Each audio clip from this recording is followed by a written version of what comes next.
Bonjour monsieur, chers téléspectateurs de Communion Télévision. Bienvenue à cette autre sortie de votre émission Décryptons. Décryptons, votre plateforme d'édification. Décryptons vous permet d'avoir des éclaircies après avoir écouté un message, un conseil. Regardez Communion Télévision, regardez les messages, revenez-nous avec des questions que vous pouvez poser par SMS en composant l'un de nos numéros qui défile au bas de votre petit écran. Décryptons, c'est avec notre personne ressource, l'apôtre Étienne Comgep, le père fondateur du ministère Appel à la communion avec Dieu. Avec lui, pendant une quarantaine de minutes, nous allons rentrer dans les profondeurs pour en savoir un peu plus. Il est avec nous dans ce studio déjà. Apôtre, bonjour. Bonjour Simon, bonjour chers spectateurs, que la grâce soit bonne sur vous. C'est un plaisir de vous savoir nombreux à écouter ce que le Seigneur va encore nous dire à travers nos humbles personnes. Soyez bénis au nom de Jésus. Alors, apôtre, comment vous allez? Très bien, par la grâce de Dieu. Alors, un beau costume, une belle couleur, hein, cela augure un bonheur. Bien sûr. Qui n'aime pas le bonheur? Non, on apprécie. C'est ça. Mais apprécier sans convoiter, hein? Bien sûr. Bon, je peux pas apprécier, je peux pas me parler de ton costume. Parce que toi, tu le sais. Voilà. Alors, apôtre, comment vous allez? Très bien, par la grâce de Dieu. D'accord. Voilà, aujourd'hui, nous sommes une fois de plus là pour apporter quelques éclaircies à nos téléspectateurs, les téléspectateurs de Communion Télévision. Puisque j'ai parlé du bonheur tout à l'heure, il est quand même nécessaire que puisse apporter des éclaircies sur le bonheur. Qu'est-ce que le bonheur, apôtre? Voilà, le bonheur, c'est l'état d'une personne heureuse, c'est-à-dire c'est l'état de quelqu'un qui est pleinement satisfait. Oui. Donc, lorsque vous êtes pleinement satisfait, donc vous êtes heureux. Donc, vous avez le bonheur. Oui. Donc, être heureux, c'est avoir ce qui vous rend content. Donc, si vous avez ce qui vous rend content, vous êtes heureux. Oui. Donc, parce qu'en réalité, la vie, c'est être content. Donc, être heureux. Donc, lorsque vous êtes heureux, lorsque vous êtes content, à l'intérieur de vous-même, vous êtes pleinement satisfait. Oui. Alors, c'est ça l'état de bonheur. D'accord. Bon, voilà, c'est là l'état de bonheur quand vous êtes satisfait en vous. Mais maintenant, quand dit-on de quelqu'un qu'il est dans le bonheur? Voilà, couramment, donc, du point de vue humain, donc couramment, on dit que quelqu'un est dans le bonheur, comme nous le disons souvent dans le langage courant. Lorsqu'il y a une naissance, on dit voilà, c'est un événement heureux. Oui. Donc lorsqu'il y a un succès, c'est un événement heureux. Lorsque quelqu'un passe un concours, c'est un événement heureux. Lorsque quelqu'un gagne de l'argent, c'est un événement heureux. Ainsi de suite. Donc le sens courant, c'est le succès, la popularité, la réussite. Donc voilà, l'humain considère le bonheur comme dans la prospérité, donc le succès, lorsqu'on a ce qu'on veut, lorsqu'on a ce qui brille, donc on est heureux. Donc ça, c'est le sens courant. Mais en réalité, le bonheur va au-delà de ça.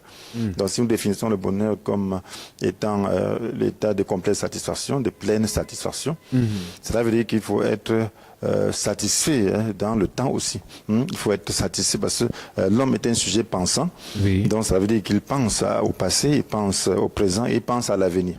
Donc si vous considérez votre passé et vous êtes satisfait, vous considérez votre présent, vous êtes satisfait, vous considérez votre avenir, vous êtes satisfait, vous êtes heureux. Donc mais si, puisque l'avenir ne dépend pas de nous, donc il y a des paramètres qui ne dépendent pas de nous par rapport à l'avenir. Ça veut dire que pour être heureux, alors il faut un élément surnaturel. Oui. Donc il faut que sur le plan surnaturel, de contrôle d'événements futurs, que vous puissiez avoir une certaine assurance. Donc si vous n'avez pas cette assurance, vous ne pouvez pas vous dire heureux.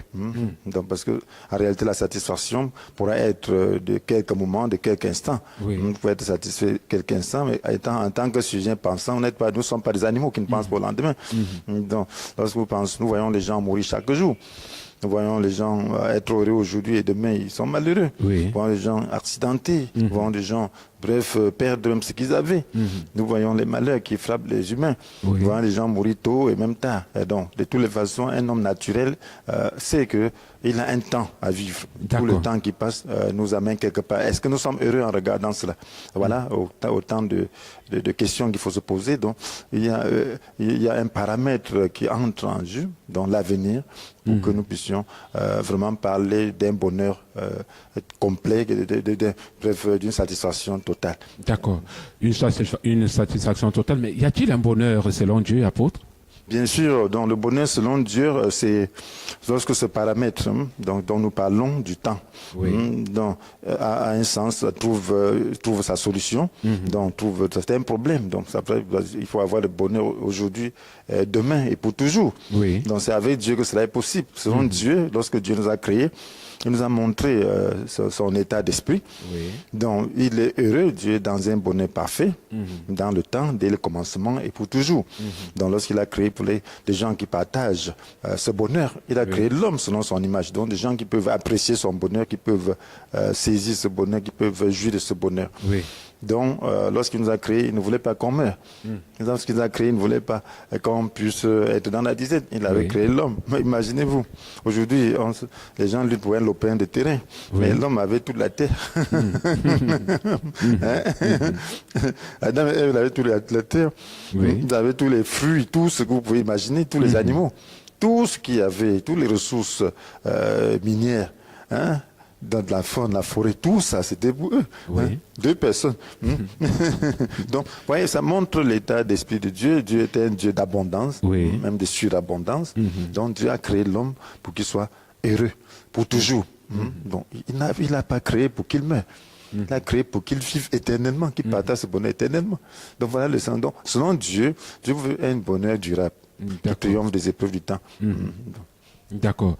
Dieu veut un bonheur durable. Maintenant, apôtre, quelles sont les caractéristiques de ce bonheur, selon Dieu, bien sûr?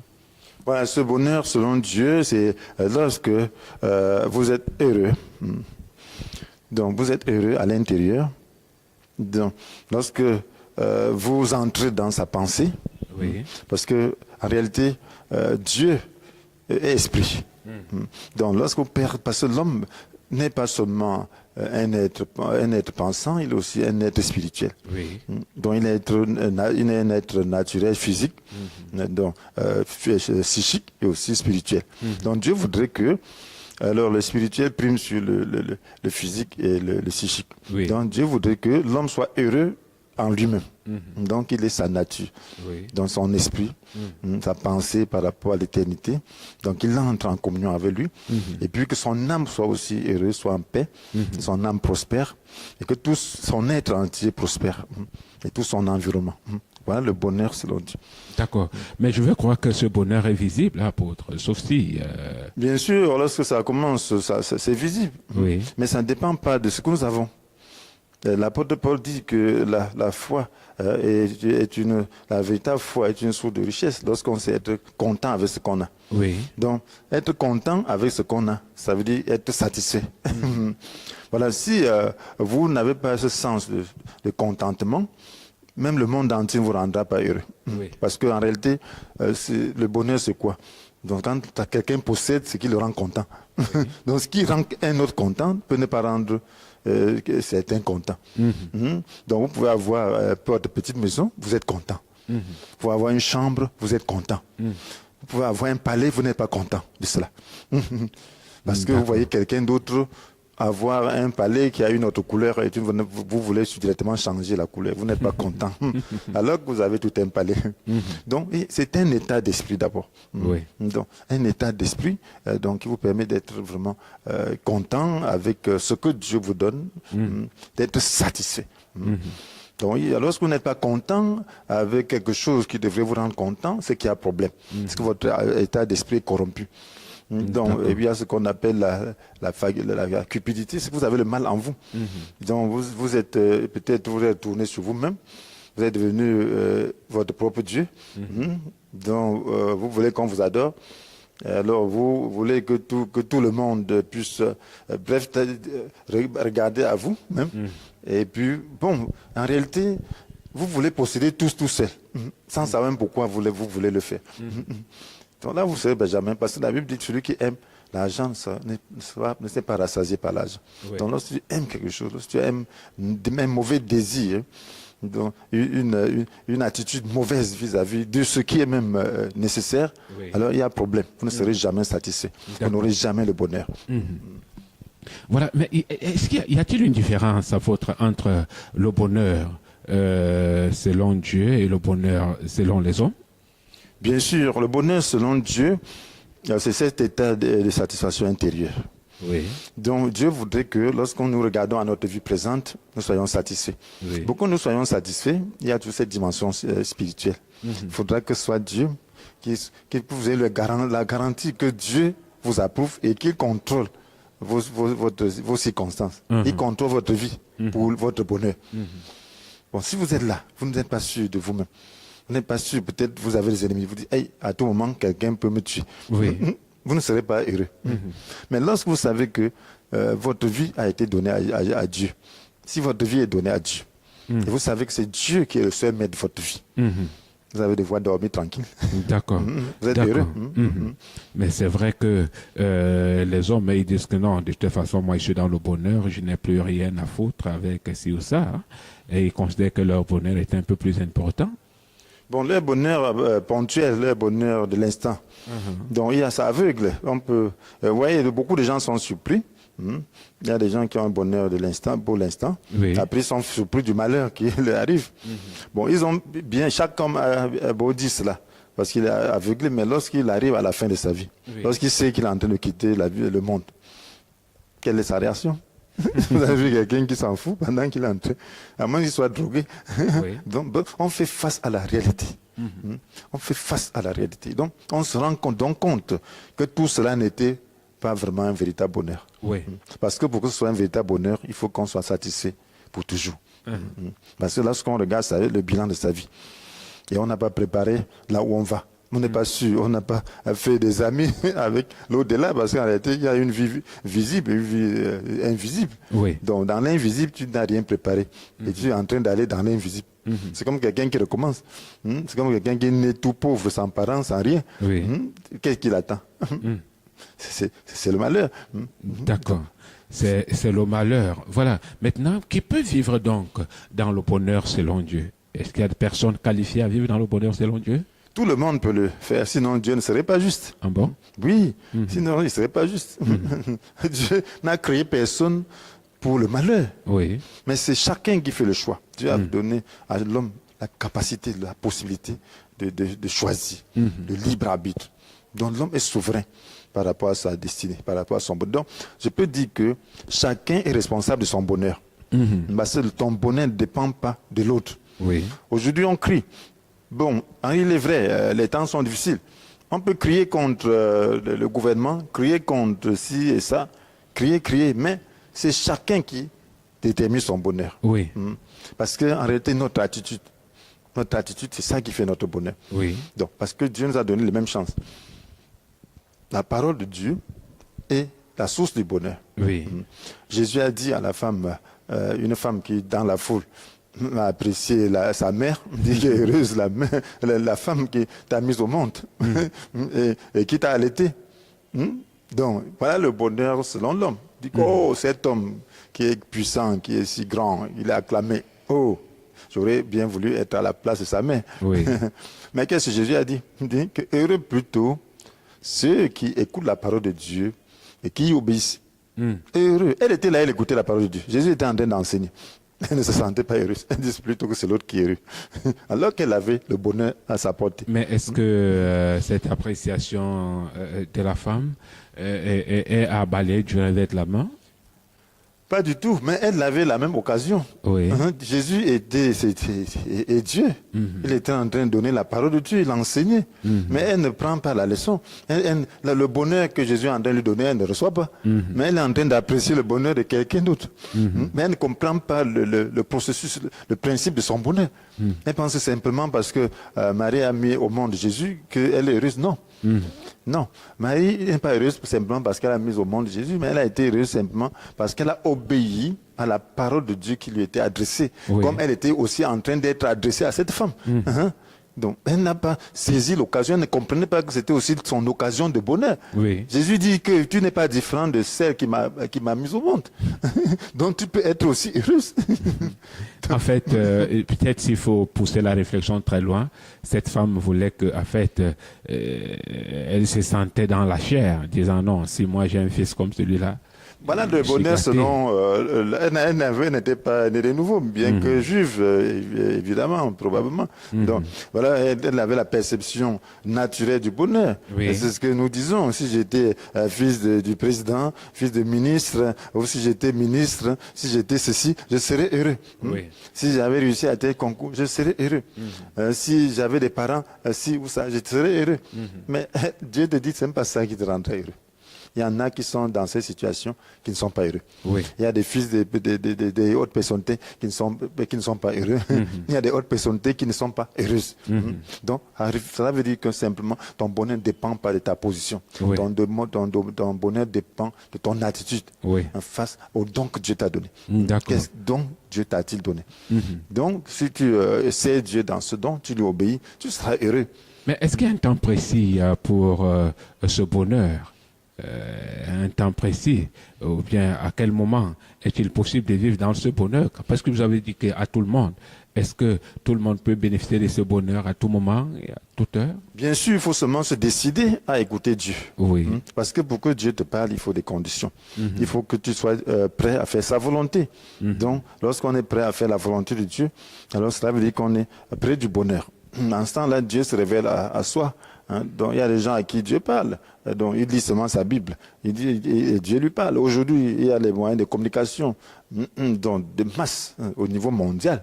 Ce que nous disons là, quelqu'un peut se retrouver dans sa chambre. Il écoute de l'autre côté du monde. Et puis, bon, son cœur ouvert, il reçoit le bonheur.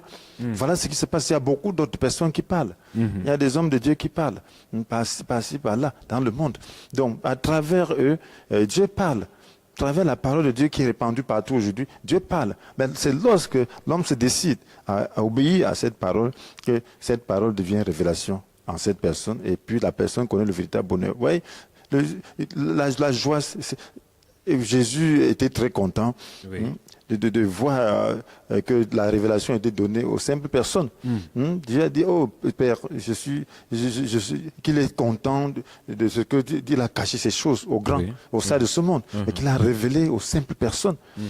Donc ça veut dire que le bonheur ne dépend pas de ton niveau social, de ta sagesse, de tes capacités, mais ça dépend de ton attitude. Il y a des riches et des sages qui ne reçoivent pas la parole de Dieu. Donc il y a des riches et des sages qui, lorsqu'ils lisent la Bible, ils ne trouvent même pas que c'était un instrument par lequel Dieu parle. Et là, ceux-là ne sont pas heureux, ils sont malheureux. Mais ceux qui prennent la parole de Dieu au sérieux, qui sont disposés à obéir, sont heureux. Parce qu'à travers une seule phrase, à travers un seul passage, Dieu peut se révéler à l'homme. Et puis, sa vie change. Parce que l'homme est un être spirituel d'abord. Donc, c'est l'intérieur qui commande l'extérieur. Donc, c'est l'attitude intérieure qui détermine la vie extérieure. Est-ce qu'il y a une base que chaque personne doit mettre dans sa propre vie? Bien sûr. Cette base, c'est la base de la relation avec Dieu. De l'intimité avec Dieu.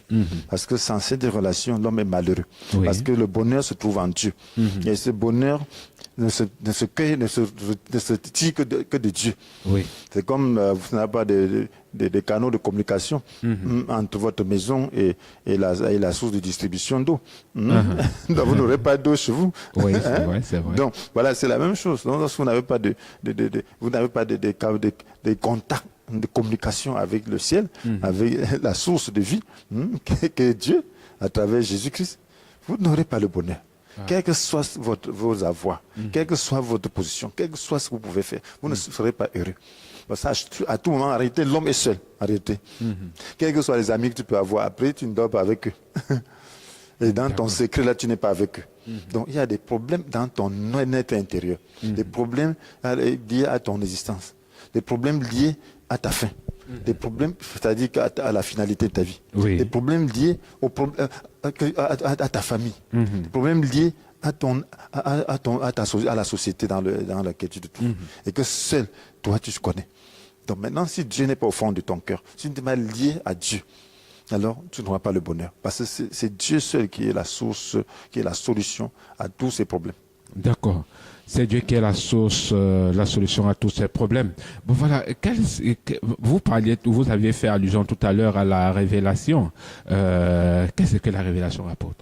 Voilà, la révélation, selon la définition, ma compréhension, depuis que je lis la Bible et depuis mes expériences avec Dieu, c'est lorsque l'esprit de l'homme se saisit de la pensée de Dieu. Voilà, parce que Dieu n'est pas naturel comme nous. Dieu n'est pas physique, n'est pas un être physique. La Bible dit que Dieu est esprit. Jésus dit bien que Dieu est esprit. Oui. Il faut que ceux qui l'adorent par l'esprit en vérité. Donc ça veut dire que il faut appréhender Dieu par les moyens spirituels et par notre dimension spirituelle. Donc si nous parvenons à appréhender Dieu à travers notre dimension spirituelle, nous aurons la révélation. Donc, parce que révélation, ça veut dire que c'est un éclairage, c'est une lumière, donc qui n'est pas perceptible donc, du point de vue humain, mais simplement du point de vue spirituel. Donc il faut donc que notre esprit donc, puisse fonctionner, que notre esprit puisse être éclairé. Donc ce n'est pas tout le monde qui peut saisir cela. Donc pour avoir la révélation, donc, il faut traverser donc, cette carapace psychique, cette carapace intellectuelle, cette carapace de l'intelligence, pour pouvoir donc saisir donc, la pensée de Dieu intuitivement. Donc ça se fait intuitivement. Donc il faut donc une certaine disposition dans des cœurs pour que Dieu puisse se manifester de la sorte. Y a-t-il une relation entre le bonheur et la révélation? Bien sûr, puisque nous disons que le bonheur vient de Dieu, donc pour que Dieu puisse se manifester à l'homme, alors il faut que sa dimension spirituelle puisse saisir. Donc il faut que sa dimension spirituelle soit activée. Voilà pourquoi le Seigneur dit de le chercher de tout son cœur. Tout son cœur veut dire qu'il faut être sérieux, il faut s'abandonner, être vraiment désireux. Donc s'abaisser, donc baisser cette âme-là, baisser cet intellect, cette intelligence-là, devant le Seigneur des Seigneurs et recevoir comme un petit enfant dans l'enseignement qui vient de lui. Donc parce que nous sommes orgueilleux, donc, nous savons réfléchir, et il y a des gens qui savent analyser, mais lorsque vous venez devant les choses spirituelles, vous devez apprendre, vous devez dire Seigneur, je ne connais pas. Donc révèle-toi à moi. C'est dans ces conditions, étant prêt à obéir, donc savoir que Dieu est ton maître, c'est même pas toi qui l'enseigne, c'est lui qui t'enseigne, c'est lui qui va te montrer pas à pas ce qu'il faut faire. Donc lorsque tu te disposes ainsi, prêt à changer, prêt à abandonner ce que tu sais comme étant mal, alors c'est là que sa lumière vient, et par Jésus-Christ, parce que c'est Jésus qui est l'intermédiaire entre l'homme et Dieu. Sans lui, alors Dieu ne se révélera pas à toi, parce qu'il a déjà payé le prix pour qu'il puisse avoir une communication entre toi et lui. D'accord. Sinon, ton péché le bloque, parce que tous sont péchés et sont privés de la glorieuse présence de Dieu. Mais c'est par Jésus, donc le pont est renoué entre l'homme et Dieu. Mais qui peut donc recevoir cette révélation, apôtre? Tout le monde qui le veut. Celui qui veut, qui est sérieux, qui sait. Parce que Dieu dit, on le trouve lorsqu'on le cherche de tout son cœur. Donc ça veut dire qu'il faut savoir que tu n'as pas le bonheur. Si tu prétends avoir le bonheur, tu ne le trouveras pas. Mais si tu es sincère, tu dis, je n'ai pas le bonheur parce que malgré tout ce que tu m'as donné, parce que c'est que tout ce que je peux avoir, ce n'est pas ta force parce que je n'ai rien créé. C'est toi qui m'as donné tout. Donc, tout ce que je peux faire dans ce monde ne me rend pas heureux parce qu'il y a des dimensions que je ne maîtrise pas. Il y a des dimensions parce que l'instant qui t'appartient, ce n'est que ce moment-là présent, précis. D'accord. Donc, et puis tu dis maintenant, je ne suis pas heureux parce que quand je pense au lendemain, je n'ai pas d'assurance. Quand je pense à l'au-delà, je n'ai pas d'assurance. Donc je ne peux pas être heureux. Seigneur, je veux le bonheur. Je veux changer. Je veux vraiment faire ta volonté. Lorsque tu dis à Dieu, ce Dieu-là, tu parles comme si tu parlais à quelqu'un qui est devant toi. Alors lorsque tu lui parles ainsi, il se révèle à toi. Est-ce qu'il y a donc un lieu précis pour recevoir la révélation? Peut-être vous pouvez donner des indications à quelqu'un pour dire non, à tel niveau, si vous y allez, vous allez recevoir la révélation. Bon, il n'y a pas de lieu précis pour recevoir la révélation. Le lieu précis, c'est l'intérieur de soi-même.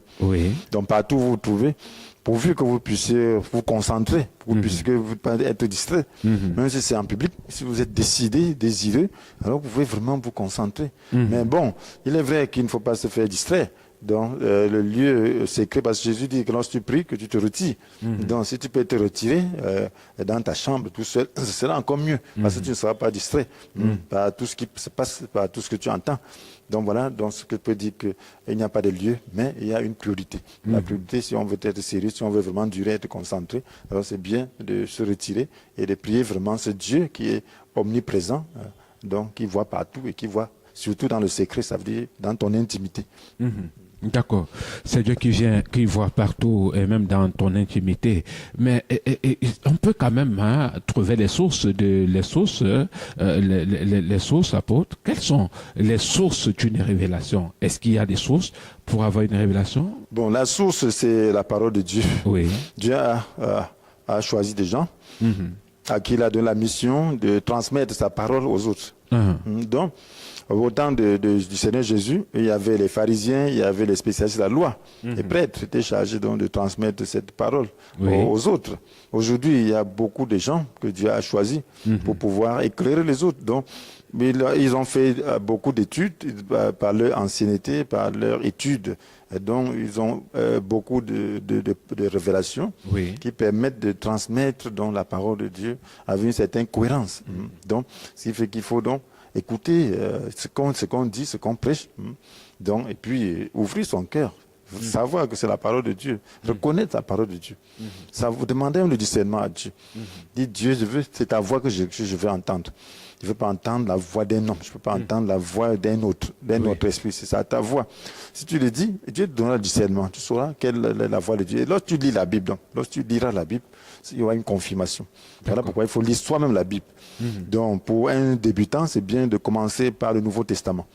Et plus précisément par l'Évangile de Jean. C'est ce que j'ai conseillé souvent aux gens. C'est pour qui sont débutants, qui commencent par l'Évangile de Jean, c'est plus dense, ça a beaucoup de choses qui parlent de la relation de l'homme avec Dieu. Donc, ça va permettre d'établir cette relation avant de continuer. Donc, de commencer par Jean, et lire jusqu'à le dernier évangile. Donc, et puis recommencer donc, à Matthieu. D'accord. Et relire encore tout. Et maintenant, avant de commencer les épîtres. Donc, dis donc maintenant les épîtres. D'accord. Voilà. Mesdames, Messieurs, chers téléspectateurs, nous observons une respiration. On se retrouve derrière.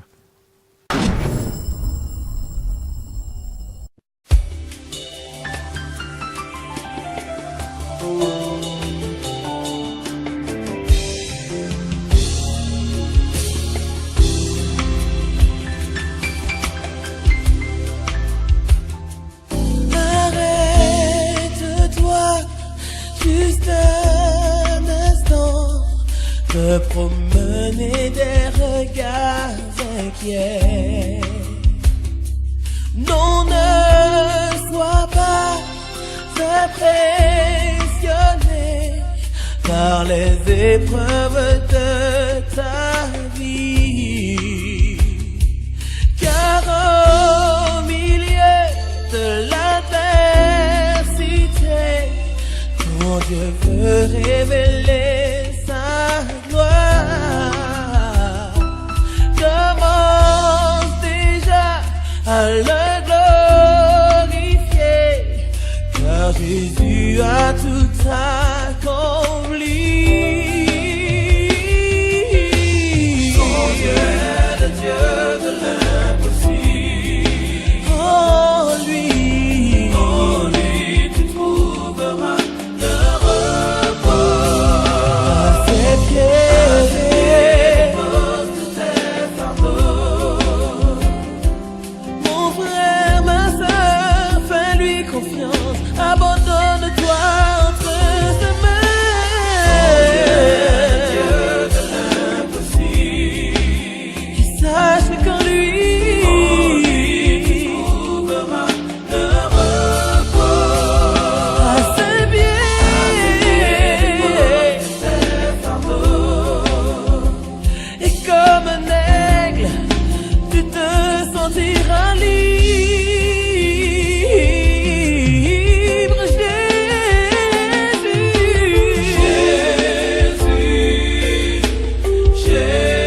Jésus, à l'écho de son nom, les flots mugissent. Jésus, un seul mot de sa part et la tempête est calmée. Jésus, en lui mets ta confiance. Si tu es perdu, regarde à Jésus. Si tu ne sais où aller, regarde à Jésus. Si tes amis t'ont abandonné, regarde à Jésus. Même tes parents ne répondent plus, regarde à Jésus. Mon frère, ma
te promener tes regards inquiets.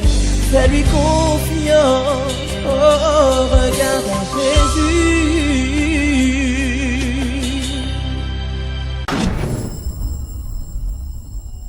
Retour dans ce studio après cette respiration, mesdames, messieurs, chers téléspectateurs. Vous êtes bel et bien sur Communion Télévision, l'émission que vous regardez. Décryptons votre plateforme d'édification, décryptons cette émission qui vous permet d'avoir des connaissances sur les thématiques qui sont avancées. Ce jour, nous parlons du cœur du Père, 5e partie, et nous parlons de la révélation. Apôtre, continue, parlons toujours de la révélation. Quelle est l'importance de la révélation dans la vie de l'homme? La révélation est très, très importante. Parce que lorsque Dieu ne vous parle pas, alors comment pouvez-vous savoir ce qu'il pense de vous? Comment pouvez-vous savoir que vraiment il vous approuve? Comment pouvez-vous avancer dans ce monde? Parce que c'est la révélation qui est claire. C'est elle qui permet, c'est la lampe à nos pieds.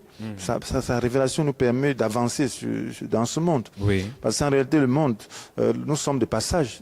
Donc, nous sommes en chemin vers une destinée. Dans ce monde, nous sommes en chemin. Donc, c'est la révélation qui nous permet de connaître le chemin. Sinon, nous égarerions dans ce monde, dans notre voyage. Donc, c'est un vrai voyage qui commence et qui aboutit quelque part. Donc, sans révélation, en réalité, alors nous ne pouvons pas être heureux. Donc, la révélation est très, très importante. Quand le peuple de Dieu n'avait pas de révélation, il avait beaucoup de problèmes. Le prophète Samuel est né dans ce contexte où il y avait des problèmes. Le peuple d'Israël avait des problèmes parce qu'il n'avait pas de révélation. Les prêtres avaient des problèmes. Ils ne vivaient pas selon la pensée de Dieu. Le grand prêtre n'avait pas la révélation, ne voyait pas la portée de ce péché. Sans révélation, on ne voit pas la portée des actes qu'on pose. Sans révélation, on ne voit pas la portée de la négligence par rapport à notre devoir. Donc c'est quand la révélation vient qu'on se rend compte. Il y avait dans la vie du peuple d'Israël, au moment où on lisait la loi, il y avait sous un roi là, et la loi avait même disparu. Pendant que ce roi a fait réparer le temps, on a découvert le livre. Alors cette génération-là n'avait pas connu la loi. Alors quand le roi lui-même a lu, il a fait lire, lorsqu'il a entendu, il a déchiré ses vêtements. Il a eu la révélation, il a compris à quel point ils étaient éloignés de Dieu et quelle était la pensée de Dieu envers eux. Et puis, il a pu amener dans tout le peuple à un changement en lisant simplement cette loi. Cette loi a produit la révélation qui a produit le réveil spirituel. Donc, c'est la révélation qui produit le réveil spirituel. Parce que nous sommes là.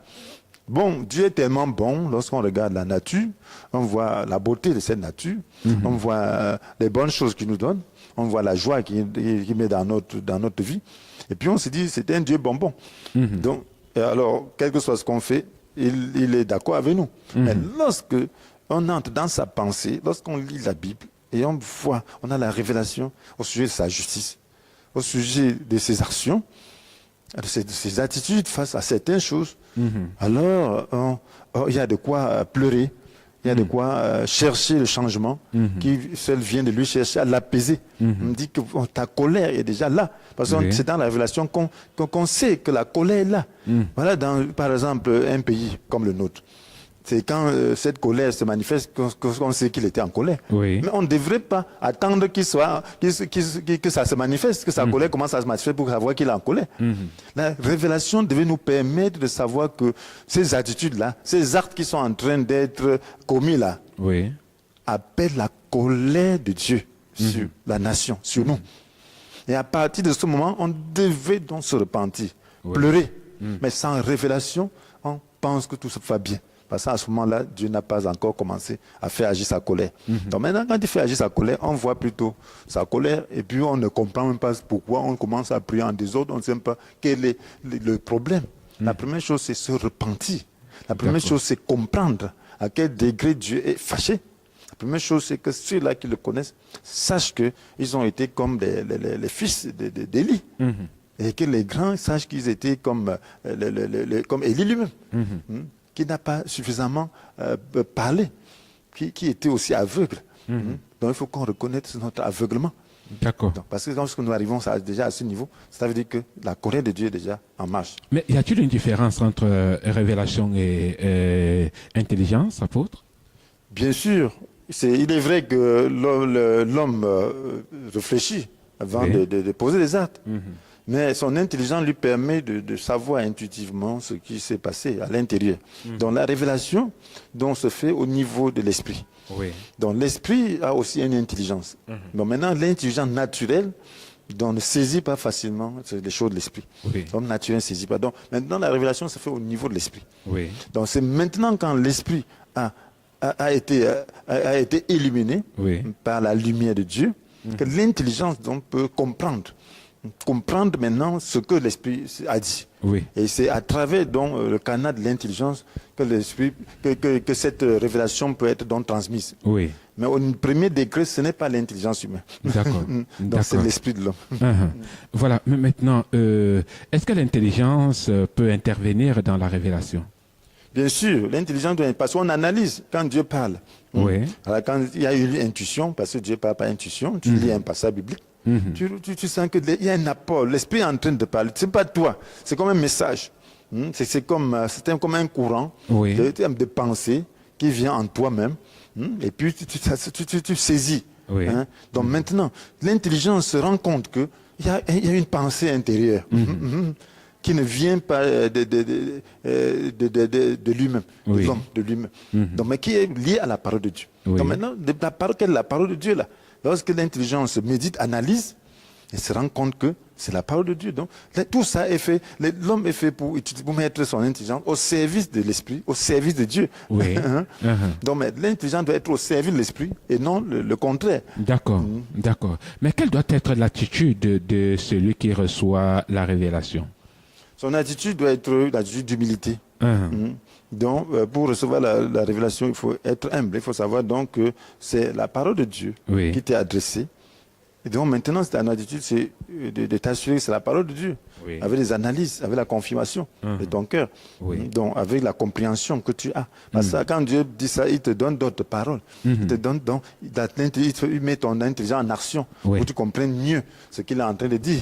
D'accord. D'accord. Mais maintenant, nous référons sur l'histoire de Samuel. Qu'est-ce qui faisait problème ici, apôtre? Ce qui faisait problème. Samuel. Oui, donc, le jeune Samuel, le problème, c'était son environnement. Oui. Donc, il est né dans un contexte où Dieu ne parlait plus. Oui. Donc, pourquoi il était fâché, Dieu? Dieu était fâché. Quand quelqu'un, même dans un couple, lorsque vous ne vous parlez plus, c'est qu'il y a problème déjà. C'est vrai. Oui, donc il y a problème. On n'attendait pas que des choses empirent. Commencer à renouer le dialogue. Donc quand Dieu ne te parle plus, il faut savoir qu'il y a problème. C'est vrai. Voilà donc. Alors il ne faut pas attendre que les menaces soient mises en action. Donc quand Dieu ne parle plus, il faut le chercher. Il n'a pas parlé, il a commencé à faire des actes, poser des actes. Qu'est-ce qu'il a fait? Il a parlé à Samuel ce qu'il devait faire. Et puis ça s'est réalisé. Il a dit que les fils d'Élie allaient être tués. Ça s'est fait. Et puis l'arche de Dieu, qui était le symbole de Dieu lui-même, a été arraché par les Philistins dans une guerre.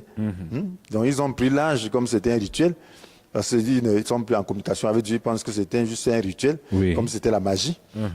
Dieu leur a montré que c'est la relation qu'ils ont avec eux qui faisait la puissance de l'arche. Donc comme il n'y avait plus de relation, l'arche était juste comme ça, sans puissance. L'ennemi arraché. Donc, et maintenant, comme Dieu est souverain, il vous montre à l'ennemi que tu n'es pas parce que tu es fort que tu es arraché.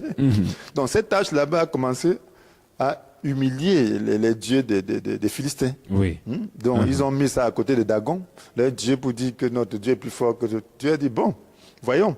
Le lendemain, leur Dieu était prosterné devant l'âge, la tête. Ils ont insisté, après la tête s'est coupée. Le Dieu s'est disloqué.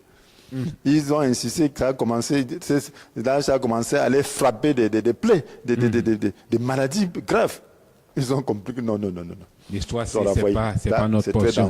Mais maintenant, est-ce que la révélation doit être donnée à tout le monde, apôtre?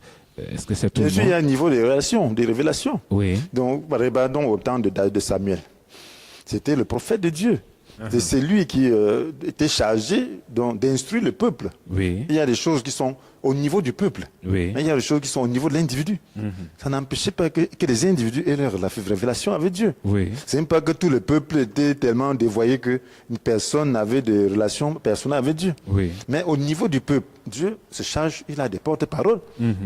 Donc pour donner à l'ensemble du peuple, donc c'est lui qui qualifie ces personnes Oui. pour parler de sa part au peuple de Dieu. Il y a des révélations individuelles qui n'est pas à partager à tout le monde. Oui. Mais il y a des révélations qui doivent être données au peuple de Dieu.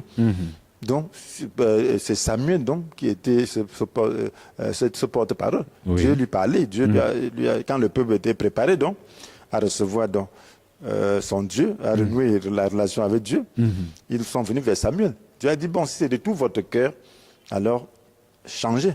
Oui. ôtez les dieux étrangers, les Baals, les Astartés qui sont au milieu de vous. Oui. Montrez à Dieu que vous voulez vraiment renouer une relation intime avec lui. Parce que Dieu est saint. C'est ce qu'ils ont fait. Ils sont repentis, ils ont même gêné. Donc, et puis leur péché a été effacé. Qu'est-ce qui s'est passé? Les Philistins, donc, qui étaient leurs pires ennemis, les ennemis jurés, qui les humiliaient toujours, lorsqu'ils les voient rassemblés comme ça, ils viennent, ils disent qu'on va encore les massacrer. Mais cette fois-ci, c'est Dieu lui-même qui a combattu. D'accord. Donc, c'est très important. Mais il fallait un porte-parole pour les guider. Ok. Voilà, c'est Dieu qui parlait par lui. Dieu, il nous guide vers les victoires et vers le bonheur. D'accord. Mais est-ce que l'obéissance intervient dans la révélation, apôtre? Bien sûr, heureux ceux qui écoutent la parole de Dieu et qui et obéissent. Oui. La parole de Dieu, c'est la parole de révélation. Jésus a dit que sa parole est esprit et vie. Oui. Donc, esprit, parce que ça s'adresse à l'esprit. Parce que Dieu est esprit. Vie, parce que ça apporte la nourriture. Ça apporte la subsistance spirituelle à l'homme. Donc, c'est important. D'accord, d'accord, c'est important. Mesdames, Messieurs, chers téléspectateurs, vous êtes bel et bien sur Communion Télévision, l'émission Décryptant. Plus que 4 minutes, nous allons mettre la clé sur le passant pour cette autre sortie de votre émission. Vos questions par SMS, bien sûr, vous pouvez les envoyer vous les envoyez exclusivement par SMS, c'est nécessaire, exclusivement par SMS. Voilà. Peut-on être dans le bonheur et en étant désobéissant à Dieu, apôtre? C'est pas possible. Un désobéissant est un malheureux. Ah. Oui, parce qu'il se prive de la nature de Dieu qui fait le bonheur. Alors si tu as le bonheur, tu as un soi-disant bonheur étant désobéissant, alors ce n'est qu'un leurre. C'est une illusion. Oui. Donc c'est le bonheur du genre animal, c'est-à-dire que mangeons, buvons, car demain nous mourrons. Donc c'est ce genre de bonheur. Oui. Le bonheur de la drogue, le bonheur de l'alcool, le bonheur de l'addiction à toutes sortes de mal. Oui. Ça peut être l'addiction à la porno, l'addiction, je ne sais pas, au sexe et tout. C'est ce genre de bonheur. Mais le vrai bonheur, ça ne peut découler que de l'obéissance à Dieu. L'obéissance à la parole de Dieu. D'accord. L'obéissance à la parole de Dieu. Mesdames, Messieurs, chers téléspectateurs, l'obéissance à la parole de Dieu est nécessaire. Voilà. Peut-on être maintenant apôtre dans le bonheur si on n'a pas le bien matériel? Est-ce que ça ne va pas causer des soucis? Oh, le bien matériel, c'est même pas ça qui fait le bonheur. Jésus avait quel bien matériel? Et Marie, dont on parle, on dit heureuse la femme qui t'a mise au monde. Elle avait quel bien matériel? Donc, Jésus était le fils d'un pauvre charpentier. Il faut savoir que son l'offrande qu'on faisait pour les garçons, donc on pouvait faire avec un animal, donc un bœuf, un agneau, et comme on pouvait le faire aussi avec une tourterelle, donc avec le pigeon. On pouvait le faire donc avec un pigeon. Donc, si tu étais riche, tu pouvais le faire avec un animal coûteux. Oui. Mais il faut savoir que donc les parents de catégorisé. Jésus... Oui, Dieu est comme ça. Il ne demande pas de faire l'offrande que tu ne peux pas, apporter. Donc, une tourterelle, des tourterelles, ce n'est pas grave. Ce n'est pas difficile. Donc, il faut savoir que les parents de Jésus n'avaient pas assez de moyens. Ils ont fait l'offrande du pauvre. Oui. Donc, ça montre à quel point ils étaient pauvres. Mais est-ce qu'ils n'étaient pas heureux? Est-ce que Jésus n'était pas heureux? Jésus vivait au jour le jour, mais s'il n'était pas heureux. Donc, il nous a montré que ce ne sont pas les biens matériels qui font le bonheur. Oui. Donc, il était Dieu, créateur. Donc, détenteur de tout le monde entier. Oui. Mais il a choisi de vivre au jour le jour. Il a montré que le bonheur ne dépend pas de ce que nous avons. Le bonheur dépend de ce que nous sommes. Oui. Oui, c'est l'être qui fait le bonheur. D'accord. Donc ça dépend de ce que nous sommes. Qui sommes-nous? Il était fils de Dieu. Fils de Dieu, même en babouche, et fils de Dieu. Fils de président, même en babouche, et fils de Dieu, et fils de président. Même sans culotte, il est fils du président. Donc, s'il veut, il met les habits qu'il veut. Mais c'est même pas ça qui fait, qui fait son statut. Hein? Donc, ton statut de fils de Dieu ne dépend pas de ce que tu as. C'est ce que les chrétiens doivent savoir. D'accord. Donc, il faut respecter ton statut. Donc, ton statut doit être quelque chose qui est à l'intérieur de toi-même. C'est toi le détenteur de tout. Puis c'est tout, tu peux donner la vie aux gens par ta prière. Tu peux apporter l'évangile aux gens. C'est même pas quelle richesse dépasse ça. Et tu penses que Dieu qui te donne le pouvoir de le faire, c'est les biens matériels qu'il peut te donner. Il donne ça même aux païens. Il donne ça même à ceux, même à ses ennemis. Hein? Donc voilà, notre véritable bonheur dépend de Dieu. Ne rabaissons pas notre Dieu au matériel. Merci. Laissons-le à sa place parce qu'il est le créateur. Et le matériel n'est que serviteur. Merci, apôtre. Vous, en 30 secondes, quel est le conseil que vous pouvez donner aux téléspectateurs, ceux-là qui nous regardent? Je voudrais seulement dire que votre bonheur dépend de vous. Ne vous plaignez jamais d'un autre, comme s'il avait empêché que vous ayez le bonheur dont vous avez droit. Donc, c'est vous-même, votre attitude. Donc, décidez-vous d'être toujours heureux en obéissant à la parole de Dieu à tout prix. Alors vous allez entrer dans votre bonheur et que personne ne pourra vous enlever. Qui n'aimerait pas être dans le bonheur, qui n'aimerait pas vivre dans le bonheur. Mesdames, Messieurs, c'est sur ce que nous mettons un terme à cette sortie de votre émission Décryptant. Nous disons merci à l'apôtre Etienne Comguet pour sa disponibilité. Je le disais tantôt, c'est le père fondateur du ministère Appel à la Communion avec Dieu qui est situé au Carrefour Isakam, en plein Carrefour Isakam. Au cas contraire, vous avez le numéro de téléphone qui défile au bas de votre petit écran si vous ne pouvez pas vous retrouver. Appelez-nous pour venir davantage recevoir des révélations, conseils et même des messages sur Communion Télévision et en direct également, ça sera nécessaire. Nous disons également merci à la technique, contact vocal SP Boma, je signe. Restez scotché, Communion Télévision, les programmes se poursuivent. Quant à moi, très bientôt sur les ondes. Merci. Allez.